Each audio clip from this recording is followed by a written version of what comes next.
মা ফাতেমা রাত এর কষ্টের জীবন কাহিনী। হযরত ফাতেমা রাদিয়াল্লাহু আনহা ছিলেন বিশ্বনবী হযরত মুহাম্মদ সাল্লাল্লাহু আলাইহি ওয়াসাল্লাম এর কনিষ্ঠ কন্যা।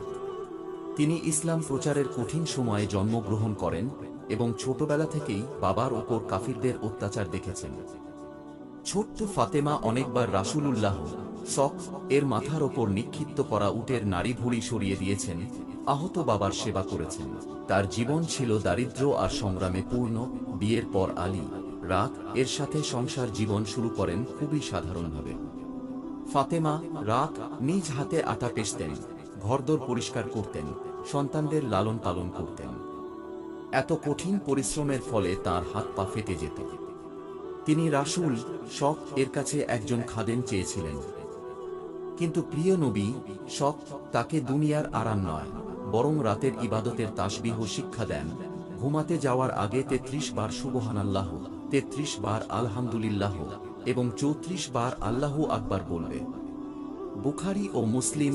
ফাতেমা রাত ছিলেন ধৈর্য, নম্রতা ও তাকওয়ার এক উজ্জ্বল উদাহরণ।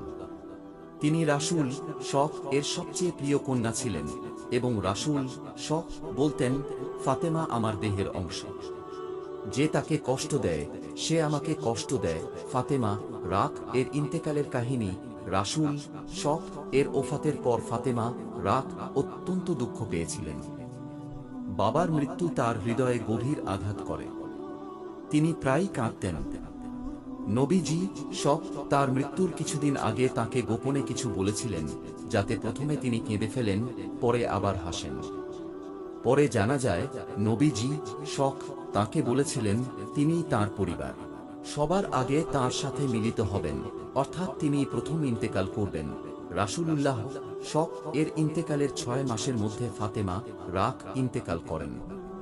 মৃত্যুর আগে তিনি তার অন্তিম ইচ্ছা প্রকাশ করেন যে তাকে যেন রাতের অন্ধকারে জানাজা দিয়ে দাফন করা হয় এবং তার দাফন যেন গোপনে হয়। তিনি চেয়েছিলেন যেন তার শরীরের আবরু জীবদ্দশার মতোই রক্ষিত হয়। সেই মতো তার দাফন সম্পন্ন হয়েছিল। হযরত আলী রাত নিজ হাতে ফাতেমা রাত এর জানাজা এবং দাফনের কাজ সম্পন্ন করেন। বলা হয় তখন আলী রাত বারবার কান্নায় ভেঙে পড়েছিলেন। ফাতেমা রাত এর জীবন আমাদের শিক্ষা দেয় ধৈর্য ধারণ করা, দুনিয়ার আরাম-আয়েশের চেয়ে আখিরাতকে প্রাধান্য দেয়া, পরিবার ও পিতামাতার প্রতি ভালোবাসা ও সম্মান প্রদর্শন, তাকওয়া ও ইবাদতে অগ্রসর হওয়া।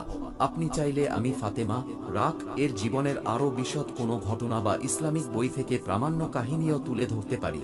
আপনি কি আরও বিস্তারিত চান, যেমন তাঁর সন্তানদের হাসান ও হুসাইন?